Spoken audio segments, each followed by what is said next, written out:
तो पेमेंट में सिर्फ हमारा प्रोफेशनल फी आता है, ना कि टैक्स अमाउंट आता है। और ये टैक्स अमाउंट का जो वैल्यू है ये इनकी लायबिलिटी बनती है पेमेंट करने की।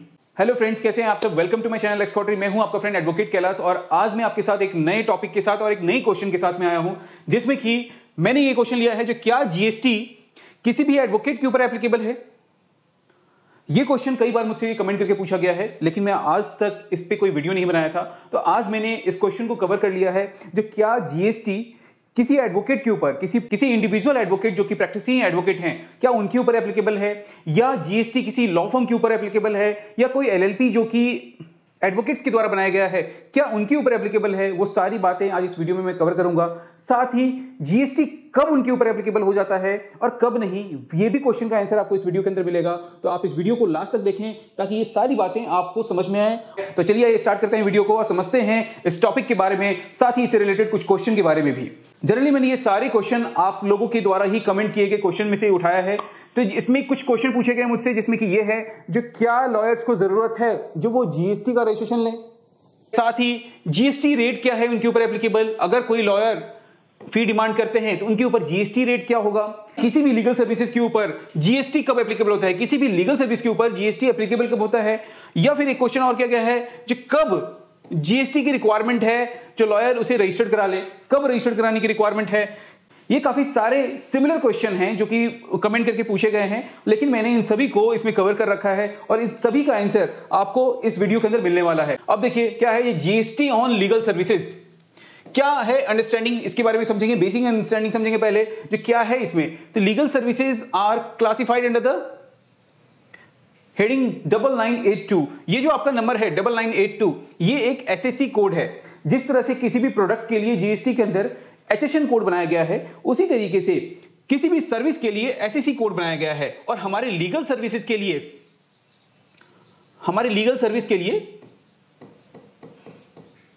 ये 9982 जो है वो हमारा एसएससी कोड है।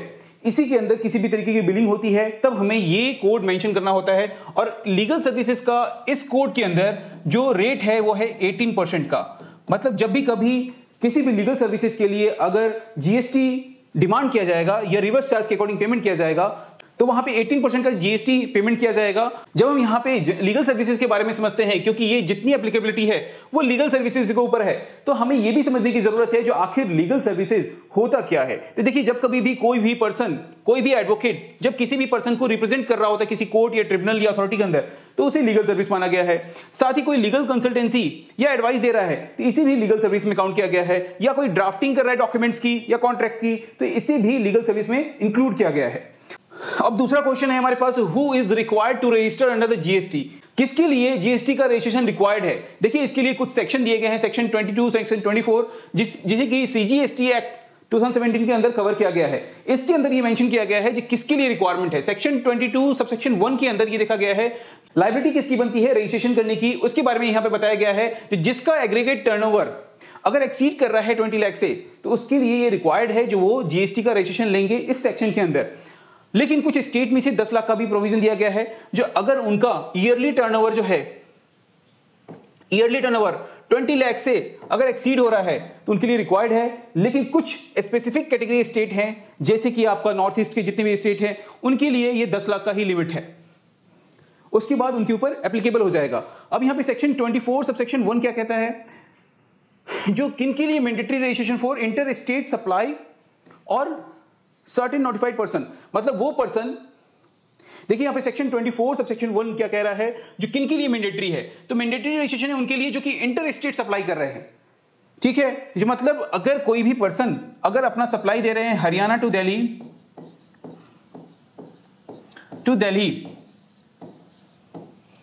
तो उनके लिए रिक्वायर्ड है। ये चाहे तो हरियाणा टू दिल्ली हो रहा है या दिल्ली टू हरियाणा हो रहा हो, मतलब दो स्टेट के बीच में अगर कोई भी सप्लाई हो रहा है, कोई भी सप्लाई ऑफ सर्विसेज या सप्लाई ऑफ गुड्स हो रहा है, तो उनके लिए ये रजिस्ट्रेशन मैंडेटरी है। ठीक है, अब ये दो नोटिफिकेशन है हमारे पास, नोटिफिकेशन 13/2017 का और साथ ही 12/2017 का। ये दोनों नोटिफिकेशन हम आगे स्लाइड में समझेंगे, क्योंकि मैंने इसके लिए डिटेल डिस्क्रिप्शन दे रखा है कौन से कैटेगरी के एडवोकेट, यहां पे मैंने उनकी कैटेगरी डिवाइड कर रखा है, जो कोई इंडिविजुअल एडवोकेट हैं, या कोई लॉ फर्म है जिनमें की पार्टनरशिप या एलएलपी है, या कोई सीनियर एडवोकेट है, या फिर कोई लॉयर प्रोवाइड कर रहे हैं सर्विसेज किसी जनरल पब्लिक या नॉन बिजनेस को, तो इन कैटेगरी में मैंने डिवाइड कर रखा है जिससे कि समझना काफी इजी हो पाए। अब यहाँ पे अगर कोई इंडिविजुअल एडवोकेट अगर कहीं सर्विस प्रोवाइड कर रहे हैं तो वहां पे जीएसटी का रजिस्ट्रेशन रिक्वायर्ड नहीं है, लेकिन वो कवर होंगे कहां, आरसीएम के अंदर कवर हो जाएंगे। मतलब जो भी पर्सन उनसे सर्विस रिसीव कर रहा है, रिसीवर जो सर्विस रिसीव कर रहा है उसके लिए आरसीएम के अंदर जीएसटी की लायबिलिटी बनती है और उन्हें पेमेंट करना होगा। साथ ही कोई लॉ फर्म या पार्टनरशिप फर्म अगर इसमें कवर होता है तो ऐसी कंडीशन में रिक्वायर्ड नहीं है, लेकिन उनका थ्रेशोल्ड लिमिट जो है वो 20 लाख से कम होना चाहिए। इस बात का ध्यान हमें हमेशा रखना है, जो हमारी जो थ्रेशोल्ड लिमिट है वो हमेशा बिलो होना चाहिए। अगर उससे एक्सीड करता है तो कहीं ना कहीं ये हमारे लिए मैंडेटरी प्रोविजन बन जाता है, जो हमें रजिस्ट्रेशन लेना होगा और हमें इसके ऊपर फिर नॉर्मल जीएसटी चार्ज करना होगा, और ये हमारी रिक्वायरमेंट बन जाएगी पेमेंट करने की भी और लायबिलिटी भी बनी उनकी फाइलिंग वगैरह के लिए भी। लेकिन जब तक हमारी थ्रेशोल्ड लिमिट एक्सीड नहीं करती है तब तक जो सामने वाला पर्सन है, जो मतलब सर्विस रिसीवर है, उन्हीं के लिए लायबिलिटी बनेगी और उन्हें पेमेंट भी करना होगा, और साथ ही उन्हें जितनी भी फाइलिंग से रिलेटेड प्रोविजन है वो भी उनके ऊपर एप्लीकेबल होगा, उन्हें वो सारी रिक्वायरमेंट फुलफिल करनी होगी। अब आते हैं जो अगर कोई सीनियर एडवोकेट दे रहे हैं सर्विस तो उनके लिए भी नॉट रिक्वायर्ड है, serving only the under RCM mechanism. मतलब जब भी कभी ये सर्विस देंगे, अपनी बिलिंग करेंगे तो आरसीएम के अंदर ही बिलिंग करेंगे, वहां पे सिर्फ और सिर्फ अपना प्रोफेशनल फी मेंशन करेंगे,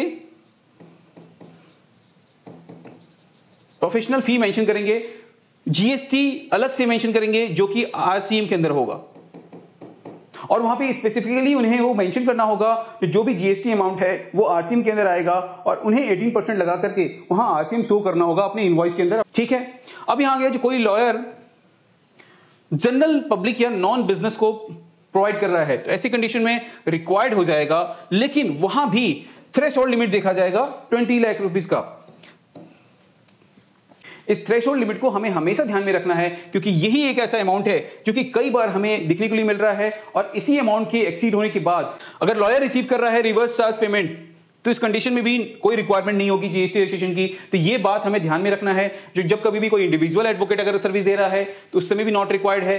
अगर हम ऐसे पर्सन को दे रहे हैं जो आरसीएम कर रहा है तो उसकी लायबिलिटी बनेगी आरसीएम के अंदर पेमेंट करने की। लॉ फर्म के साथ भी यही है, सीनियर एडवोकेट्स के साथ भी यही है। सिर्फ और सिर्फ कोई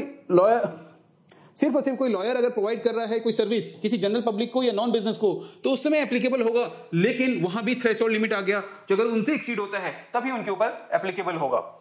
अब ये नोटिफिकेशन जो कि मैंने आपको प्रीवियस स्लाइड में ही भी दिखाया था, जिसमें कि 13/2017 है, इसमें रिवर्स चार्ज मैकेनिज्म के बारे में बताया गया था, जब उसी टाइम ये एप्लीकेबल हुआ था एडवोकेट्स के ऊपर, जिसमें कि लीगल सर्विसेज प्रोवाइडेड बाय किनके द्वारा, कोई भी individual advocate including senior advocate भी, साथ ही कोई फर्म ऑफ एडवोकेट्स या एलएलपी ऑफ एडवोकेट्स, अगर इनके द्वारा कोई भी सर्विस दिया जा रहा है तो ये कहां कवर होगा, आरसीएम के अंदर। कई बार मैंने आरसीएम से रिलेटेड चर्चा किया आपके पास, कई बार मैं ये वर्ड आपको 3-4 प्रीवियस स्लाइड में दिखा चुका हूं, तो इस वर्ड के बारे में भी समझ लेते हैं। रिवर्स चार्ज मैकेनिज्म के का मतलब क्या होता है? ये जो रिवर्स चार्ज मैकेनिज्म है, रिवर्स चार्ज है, इसका मतलब क्या हुआ?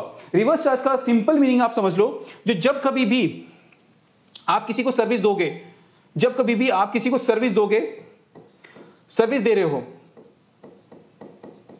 यहां जो रिसीवर है, ये सर्विस रिसीवर किसी भी पर्सन को, तो उस समय उस पर्सन की लायबिलिटी बन जाती है पेमेंट करने की। यही आपका जीएसटी का रिवर्स चार्ज मैकेनिज्म है। ये जब कभी भी, जैसे कि हम जब कभी भी कोई गुड्स परचेज करने के लिए जाते हैं तो जो सेलर होता है वही हमसे टैक्स भी वसूलता है और उसी की लायबिलिटी बनती है पेमेंट करने की भी। हमारी कोई लायबिलिटी नहीं, हमें सिर्फ टैक्स अमाउंट सामने वाले पर्सन को देना है। लेकिन ऐसी कंडीशन में जब हम सर्विस देते हैं और जब हमारे पास पेमेंट आया तो पेमेंट में सिर्फ हमारा प्रोफेशनल फी आता है, ना कि टैक्स अमाउंट आता है, और ये टैक्स अमाउंट का जो वैल्यू है ये इनकी लायबिलिटी बनती है पेमेंट करने की। इनकी लायबिलिटी बनती है वो पेमेंट करने की, यही रिवर्स चार्ज मैकेनिज्म है। अब किनके ऊपर है ये नोटिफिकेशन के अकॉर्डिंग एप्लीकेबल हुआ? जो इंडिविजुअल एडवोकेट या सीनियर एडवोकेट या कोई फर्म के एडवोकेट हो या एलएलपी के एडवोकेट हो, इन सब के ऊपर रिवर्स चार्ज मैकेनिज्म एप्लीकेबल हुआ इस नोटिफिकेशन के द्वारा। अब आया नोटिफिकेशन हमारा एक नया, जैसे कि हमने प्रीवियस स्लाइड में पढ़ा था, इसमें हमारा मेंशन है एग्जेम्पशन, जो कुछ लीगल सर्विसेज एग्जेम्प्टेड हैं। अब ये समझते हैं legal services by an individual advocate और लॉ फर्म। अगर किसी इंडिविजुअल एडवोकेट के द्वारा या लॉ फर्म के द्वारा अगर कोई लीगल सर्विस प्रोवाइड किया जा रहा है तो वो एग्जेम्पशन में आता है। उसका नोटिफिकेशन ये है, जैसे कि किसको, अनदर एडवोकेट या लॉ फर्म को। अगर कोई एडवोकेट किसी दूसरे एडवोकेट को अगर कोई सर्विस दे रहे हैं, कोई लीगल सर्विस दे रहे हैं, तो ऐसे कंडीशन में ये एग्जेम्प्ट माना जाएगा। दूसरा, एक नॉन बिजनेस एंटिटी को अगर दे रहे हैं तो भी एग्जेम्प्ट माना जाएगा, या a business entity with turnover below threshold limit, या कोई ऐसी बिजनेस एंटिटी जिनकी लिमिट 20 लाख से कम है, उनके लिए भी एग्जेम्प्ट फ्रॉम जीएसटी वो है, तो इसके लिए भी ये एग्जेम्प्ट होगा। तो ये तीनों जो हमारा सिनेरियो है, ये कहीं ना कहीं हमारे इस नोटिफिकेशन के द्वारा एग्जेम्प्ट हो गया है। अब एक प्रैक्टिकल सिनेरियो को देखते हुए मैंने ये डाटा तैयार कर रखा है, जिसमें कि लीगल सर्विसेज किसको प्रोवाइड कर रहे हैं? To business entity. तो ऐसी कंडीशन में बिजनेस अंडर आरसीएम क्या लगेगा? उस पे आरसीएम में कवर हो जाएगा, और किसी भी तरीके से लॉयर के पास रिक्वायरमेंट नहीं है जीएसटी के रजिस्ट्रेशन लेने की। लेकिन लीगल सर्विसेज अगर किसी नॉन बिजनेस इंडिविजुअल को दिया जा रहा है, तो वहां पे जीएसटी पेबल बाय एडवोकेट किसी नॉन बिजनेस इंडिविजुअल को दिया जा रहा है। यहां पे था जो किसी नॉन बिजनेस एंटिटी या कोई ऐसा पर्सन जिसका बिजनेस, जिसका थ्रेशोल्ड लिमिट उससे कम है, तो ऐसी कंडीशन में तो ये एग्जेम्प्ट था। लेकिन यहां पे कुछ बातें दी गई हैं जो नॉन बिजनेस इंडिविजुअल को दिया जाता है, ऐसी कंडीशन में एडवोकेट के ऊपर एप्लीकेबल होगा। लेकिन यहीं पे बात आ जाती है, जो उनका थ्रेशोल्ड लिमिट वो क्रॉस नहीं करना चाहिए। अगर वो क्रॉस करेगा तब रिक्वायरमेंट होगी, अदरवाइज रिक्वायरमेंट नहीं है।